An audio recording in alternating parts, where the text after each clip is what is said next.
ડીસા ધારાસભ્યના હસ્તે થેરવાડાથી ભડત જતા રોડનું ખાતમુહૂર્ત કરાયું। ડીસા ગ્રામ્ય વિસ્તારમાં વિકાસના કામોને લઈને નવીન રોડ રસ્તાઓ બનાવવા માટે રાજ્ય સરકાર દ્વારા મંજૂર આપવામાં આવી છે। ત્યારે આજે થેરવાડા ગામે ધારાસભ્ય પ્રવીણભાઈ માળીના હસ્તે નવીન રોડ બનાવવાનું ખાતમુહૂર્ત કાર્યક્રમ યોજાયો હતો, જેમાં તાલુકા ભાજપ પ્રમુખ શ્રી બહાદુરસિંહ વાઘેલા, તાલુકા મહામંત્રી ઉકાજી જાટ, કુચાવાડા જિલ્લાના પંચાયતના ડોક્ટર રાજાભાઈ ભડત, જિલ્લાના પંચાયત બલવંતસિંહ વાઘેલા, ભાજરવાના રામચંદ્રભાઈ તેમજ બચુજી જોઈતાભાઈ સહિત થેરવાડા ગ્રામ પંચાયત પૂર્વ સરપંચ શ્રી, પૂર્વ ડેલિગેટ રૂપાભાઈ ચૌધરી, ડેપ્યુટી સરપંચ, તલાટી મંત્રી તેમજ થેરવાડા ગ્રામજનો મોટી સંખ્યામાં ઉપસ્થિત રહ્યા હતા। આ પ્રસંગે ધારાસભ્ય પ્રવીણભાઈ માળીએ જણાવ્યું હતું, થેરવાડાથી ભડત જતા માર્ગ પર 1.5 કિલોમીટરના નવીન રોડ બનાવવા માટે આજે ખાતમુહૂર્ત કરવામાં આવ્યું હતું। અંદાજે 1 કરોડના ખર્ચે નવીન રોડ બનવાથી આસપાસના વિસ્તારના પશુપાલકો, રોજબરોજ અવરજવર કરતા રાહદારીઓ, શાળામાં અભ્યાસ કરતા વિદ્યાર્થીઓને ખૂબ જ ફાયદાકારક થશે। ગામથી ગામને જોડતા માર્ગની રાજ્ય સરકારની યોજના અંતર્ગત આ રોડ બનાવવા માટે આજે ખાતમુહૂર્ત કરવામાં આવ્યું હતું। જ્યારે આસપાસના ગ્રામ્ય વિસ્તારોમાં રોડની કામગીરી અધૂરી છોડી દેવામાં આવી છે, તે રોડની કામગીરી પણ 3 થી 4 મહિનામાં પૂર્ણ કરવામાં આવશે।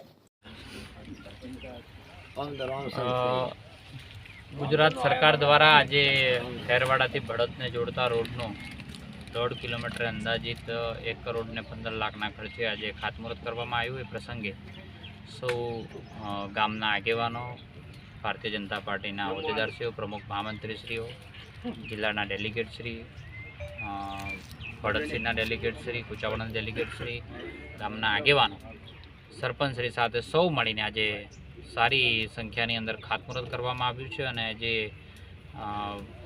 રાજ્ય સરકારની જે એક વિઝન છે કે ગામને ગામથી જોડતા રોડને કનેક્ટ કરવાની જે યોજના છે, એના ભાગરૂપે આજે આ કરવામાં આવ્યું છે, જેના લીધે પ્રજાજનની અંદર ખૂબ ખુશાલી છે અને આવનારા સમયમાં વાહન વ્યવહારનું પણ ટૂંકાની અંદર એકબીજા ગામની અંદર પહોંચી શકે એવું આયોજન આજે કરવામાં આવ્યું છે। સાહેબ, આ રોડ બન્યાથી કેટલા લોકોને ફાયદો થશે?